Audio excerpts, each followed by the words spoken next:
Good morning, myself Bidyut Jyoti Kalita. So I am going to teach you agriculture of class 10. So geography part, I am going to take the geography part of class 10. Right now I will be going through the geography part, and after completing the lesson agriculture, we will move to the other sections like history, political science, etc. ঠিক আছে তো মই ক্লাছত start কৰিছিলো agriculture আমি ক্লাছত শিকিছিলো যে what is primitive subsistence farming, types of farming, what is primitive subsistence farming, what is intensive subsistence farming, আমি এই ক্লাছত এবিলাক শিকিছিলো তো বেসিক্যালি প্রিমিটিভ সাবসিস্টেন্স ফার্মিং যেটো হয় এটো আগৰ দিনত কৰা হৈছিল আৰু ইন্টেনসিভ সাবসিস্টেন্স ফাৰ্মিং এটো ধৰা প্ৰিমিটিভৰ পিছত কৰা হৈছিল যেতিয়া ল্যান্ডত অলপ বেছি প্ৰেসাৰ পৰি গৈছিল পপুলেশন বেছি হৈ গল ঠিক আছে তো লাষ্টত আহে আমি ক্লাছত ডিসকাস কৰা নাছিলো কমাৰ্শিয়াল ফার্মিং টো তো তোমালোকে নোটছত পাই যাবা গোটেইখিনি তো বেসিক্যালি এতিয়া জানি থোৱা যে কমাৰ্শিয়াল ফাৰ্মিং টো এটা টাইপ অফ ফাৰ্মিং হয় যোনটো আমি বিক্ৰি কৰিবৰ কাৰণে মানে বজাৰত বিক্ৰি কৰিবৰ কাৰণে কৰা হয় কমাৰ্শিয়াল টাইপ অফ ফাৰ্মিং ঠিক আছে বহুত এডভান্স টেকনলজি ইউজ কৰো আমি HIV সিডস মানে হাই ইল্ডিং ভ্যাৰাইটি সিডস ইউজ কৰা হয় তো বেসিক্যালি হেতু হল কমাৰ্শিয়াল ফার্মিং ঠিক আছে তো এবলাক তোমালোকে তো পাই যাবা নোটছত তো আমি আজি স্টার্ট কৰিম ক্রপিং প্যাটার্ন ঠিক আছে তো এটো বহুত ইম্পর্টেন্ট হয় ক্রপিং প্যাটার্নটো ঠিক আছে তো ক্রপিং প্যাটার্ন মানে কি হয় তো ইয়াতে ডেফিনিশন তো লিখা আছে what is cropping pattern ঠিক আছে তো বেসিক্যালি ক্রপিং প্যাটার্ন মানে হল আমি কোনটো সিজনত বা কোনটো টাইমত কি ক্রপস গ্রো কৰো হেটোয়ে ক্ৰপিং প্যাটাৰ্ন হয় ঠিক আছে তো আমি স্টাৰ্ট কৰিম ৰবি ক্ৰপসৰ পৰা ঠিক আছে তো তোমালোক মই ক্লাছত কৈছিলো যে সাপোজ আমি যদি আইসক্রিম এটা ললো ঠিক আছে আইসক্রিমটো আমি কেতিয়া খাও সামার সিজনত ঠিক আছে আৰু কেতিয়া আমাক খাব মানা কৰে ঘৰৰ মানুহে এটো উইন্টাৰ সিজনত ঠিক আছে তো এনেকে আমি মনত ৰাখিম আৰু যে আইসক্রিমটো আমি কেতিয়া খাব লাগে সামার সিজনত কেতিয়া খাব নালাগে মানে কেতিয়া মা দেউতা আমাক ক'ব যে ৰবি খাব নালাগে হেতু আমি উইন্টাৰ সিজনত নাখাও এনেকে আমি মনত ৰাখিম ঠিক আছে তো আমি স্টাৰ্ট কৰিম উইথ ৰবি ক্ৰপস তো ৰবি ক্ৰপস আমি গ্ৰো কৰো উইন্টাৰ সিজনত ঠিক আছে ৰবি ক্ৰপস আমি গ্ৰো কৰো উইন্টাৰ সিজনত ঠিক আছে উইন্টাৰ সিজন বুলি কলে বেসিক্যালি আমাৰ মনত পৰে ডিসেম্বৰ সো ডিসেম্বৰটো মনত ৰাখিবা আৰু ইফালে অক্টোবৰটো মনত ৰাখিলে হল তো অক্টোবৰৰ পৰা ডিসেম্বৰৰ ভিতৰত আমি ৰবি ক্ৰপস গ্ৰো কৰো ঠিক আছে আৰু হাৰভেস্ট কেতিয়া কৰো আমি ৰবি ক্ৰপস তো কেতিয়া হাৰভেস্ট কৰা হয় এটো সামাৰত হাৰভেস্ট কৰা হয় ঠিক আছে মানে এইটো আমি গ্ৰো কৰাৰ পিছত কেতিয়া গ্ৰোথ হয় সামাৰত হয় আৰু আমি ধৰা পথাৰত যায় মৰাণ মৰবা পথাৰত যায় বস্তুখিনি লৈ আহো আৰু ঠিক আছে তো ফৰ এতিয়া এক্সামত আহিব যে ৰবি ক্ৰপসৰ এক্সাম্পল দিয়া ঠিক আছে তো আমি এক্সাম্পলটো ধৰা দিম হুইট বাৰ্লে পিচ গ্ৰাম মাষ্টাৰ্ড তো আমাৰ এক্সাম্পলটো মনত নাথাকিব পাৰে তো ক্লাছত মই যেনেকৈ তোমালোকক ওৱান ষ্টেপ এহেড টেকনিক্স দিওঁ তো ইয়াতে এটা ওৱান ষ্টেপ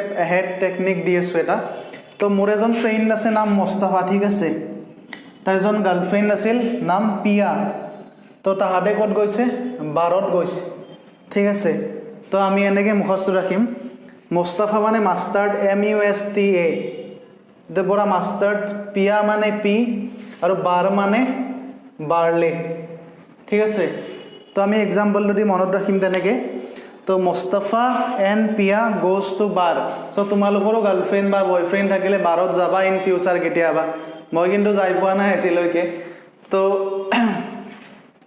এনেকৈ মনত ৰাখিবা যে Mustafa and Piya goes to bar ঠিক আছে আৰু ৰবি ক্ৰপছটো কেতিয়া আমি সোন কৰো এটো উইন্টাৰত হাৰভেস্ট কেতিয়া কৰো সামাৰত ঠিক আছে উইন্টাৰৰ কোনটো সিজনত শো কৰো আমি অক্টোবৰ টু ডিসেম্বৰ ঠিক আছে নেক্সট আহিল খৰিফ ক্ৰপস তো খৰিফ ক্ৰপস আমি এজ ইউ নো যে আইসক্ৰিম তো আমি যদি খাব লাগে সামাৰ সিজনত খাব লাগে তো খা মানে হল খৰিফ তো খৰিফটো আমাৰ সামাৰ সিজন মানে সামাৰ সিজনৰ কেতিয়া onset of monsoon. Onset of monsoon মানে হল যেতিয়া বৰষুণ দিয়া স্টাৰ্ট কৰে আৰু in general language, in Mango people's language, তোমালোক যে মই ক্লাছত কওঁ আম আদমি, তো in Mango people's language তো onset of monsoon মানে বৰষুণ যেতিয়া স্টাৰ্ট হয়, ঠিক আছে। আৰু এইটোৰ ধৰা যোনটো হেৰি হয় ৰেডি কেতিয়া হয়, এইটো আমি খাবলৈ কেতিয়া পাৰোঁ বা পথাৰৰ পৰা কেতিয়া লৈ অহা হয়, ছেপ্টেম্বৰ টু অক্টোবৰ, ঠিক আছে। তো ইয়াৰে কিছুমান এক্সাম্পল আমি ধৰা মনত ৰাখিব লাগিব, কাৰণ কি এক্সামত আহি থাকে এক্সাম্পলবোৰ, ঠিক আছে। তো এইটো আমি কেনেকৈ মনত ৰাখিম যে বজাৰত যোৱাৰ টাইমত কটন, মানে বজাৰত যোৱাৰ টাইমত কেনেকুৱা, এতিয়া ছামাৰ ছিজনত গৰম লাগি থাকে ন, তো সেই মানুহজনে বজাৰত যোৱাৰ টাইমত কটনৰ কাপোৰ পিন্ধি আহি গৈছে মানে, ঠিক আছে। তো বজাৰত যোৱাৰ টাইমত কটন, ঠিক আছে। বজাৰত মানে এইটো বাজৰা, ঠিক আছে, যোৱাৰটো যোৱাৰে হ'ব, নেক্সট কটন, ঠিক আছে। এই তিনিটা মনত ৰাখিলে হ'ব। তো ইয়াৰ উপৰিও আমি মনত ৰাখিব পাৰোঁ যে চয়াবিন আৰু পেডি, মানে বজাৰত যাই কি আনিব, চয়াবিন আৰু ধান আনিব, বুজি পাইছা। আমি খাৰিফ ক্ৰপছ পঢ়ি আছিলোঁ, তো খাৰিফ ক্ৰপছ আমি ছামাৰ ছিজনত শ্ব' কৰোঁ, ঠিক আছে। মানে ছামাৰ ছিজনত আমি ৰুওঁ পথাৰত যাই পেলাই, আৰু তাৰপিছত আমি এক্সাম্পল এটা ল'লোঁ যে paddy, paddy is a type of kharif crop, ঠিক আছে। তো আমি এতিয়া চাম যে যোনটো পেডি হয় মানে ধান হয়, ধানটোৰ পৰা আমি কি পাওঁ, চাউল পাওঁ ন, ৰাইচ পাওঁ, ঠিক আছে। তো important rice growing regions of India, মানে ইণ্ডিয়াত আমি কোনবিলাক জাগাত এই ধানৰ খেতি কৰোঁ, ঠিক আছে। তো বেচিকেলি আমিতো জানোৱে, আমি যিহেতু আসামত থাকোঁ, আমি জানিব লাগে যে আমি আসামত ধানৰ খেতি বহুত কৰোঁ, ঠিক আছে। তো বেচিকেলি আসামৰ কাষত আছে ৱেষ্ট বেংগল, ঠিক আছে। তো আসাম, ৱেষ্ট বেংগল, তাৰপিছত coastal regions of Tamil Nadu, Andhra Pradesh and Odisha, ঠিক আছে। ওডিশা মনত পৰিছেনে, দিশা নামৰ ছোৱালীজনীয়ে গালত কি লগায়, বেবী ক্ৰীম লগায়, ঠিক আছে।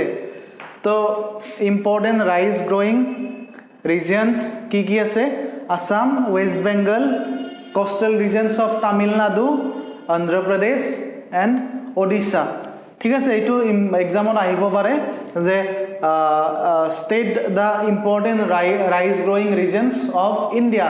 তো এতিয়া আমি লিখিম আমি আসামত থাকোঁ, ঠিক আছে। তো Assam is the important rice growing region, ঠিক আছে। তাৰপিছত আসামৰ কাষত আছে ৱেষ্ট বেংগল, তাৰপিছত coastal regions of Tamil Nadu, Andhra Pradesh and Odisha. Coastal regions মানে সাগৰৰ পাৰত যিবিলাক জাগা থাকে, ঠিক আছে, তো সেইবিলাকক কোষ্টেল ৰিজনছ বুলি কয়।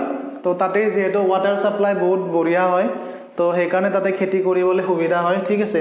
তো apart from that, in states of Assam, West Bengal and Odisha, in Assam, West Bengal and Odisha, 3 crops of paddy, মানে ধানৰ 3টা টাইপ, ঠিক আছে। এটা ওজ বুলি কোৱা হয়, এটা আমন বুলি কোৱা হয়, আৰু এটা বড়ো বুলি কোৱা হয়, ঠিক আছে। নেক্সট আমি ফাৰ্ষ্টতে পঢ়িলোঁ কি, ৰবি ক্ৰপছ পঢ়িলোঁ, ঠিক আছে। তাৰপিছত খাৰিফ ক্ৰপছ, এইবাৰ এই দুটা ক্ৰপছৰ মাজত অলপ শ্বৰ্ট পিৰিয়ড থাকে, ইয়াতে ৰোৱা হয়, এইটোক জাইড ক্ৰপছ বুলি কোৱা হয়, ঠিক আছে। তো ফাৰ্ষ্টতে ৰবি ক্ৰপছ পঢ়িলোঁ, তাৰপিছত খাৰিফ ক্ৰপছ পঢ়িলোঁ, আৰু খাৰিফ ক্ৰপছৰ ধৰা ৰাইচ বা পেডি বা ৰাইচ ক'ত ক'ত ৰোৱা যায়, Assam, West Bengal, coastal regions of west Tamil Nadu, Andhra Pradesh and Odisha. And তাৰপিছত 3টা টাইপ অফ ৰাইচ বা 3টা type of paddy Assam, West Bengal আৰু ওডিশাত পোৱা যায়। এইটো এক্সামত আহিব পাৰে, ইম্পৰ্টেণ্ট, এইটো নোট কৰি থবা যে what are the 3 different types of paddy, ঠিক আছে। সেইটো অছ, অমন এণ্ড বড়ো। তাৰপিছত আহে জাইড ক্ৰপছ। জাইড ক্ৰপছটো ৰবি আৰু খাৰিফ ক্ৰপছৰ মাজত স্মল মানে শ্বৰ্ট পিৰিয়ড অফ টাইমৰ কাৰণে ৰোৱা হয়, ঠিক আছে। তো ফৰ এক্সাম্পল তোমাৰ ৱাটাৰমেলন আৰু কিউকুম্বাৰ, ঠিক আছে। তো আমি আজি ক্ৰপিং পেটাৰ্ণ অলমষ্ট ফিনিছ কৰিলোঁ। তো আমি ধৰা ফাৰ্ষ্টতে জানিব লাগিব ৰবি ক্ৰপছ খাৰিফ ক্ৰপছ আৰু zaid crops apart from that rabi ক্ৰপছৰ এক্সাম্পল খাৰিফ ক্ৰপছৰ এক্সাম্পল জেইড ক্ৰপছৰ এক্সাম্পল তো খাৰিফ ক্ৰপছত ইম্পৰ্টেণ্ট বস্তু হ'ল যে পেডি তো পেডিটোৰ বিষয়ে আমি মনত ৰাখিব লাগিব যে পেডি ক'ত মানে ইণ্ডিয়াৰ ক'ত পেডি ৰোৱা হয় apart from that what are the different types of paddy grown in Assam West Bengal and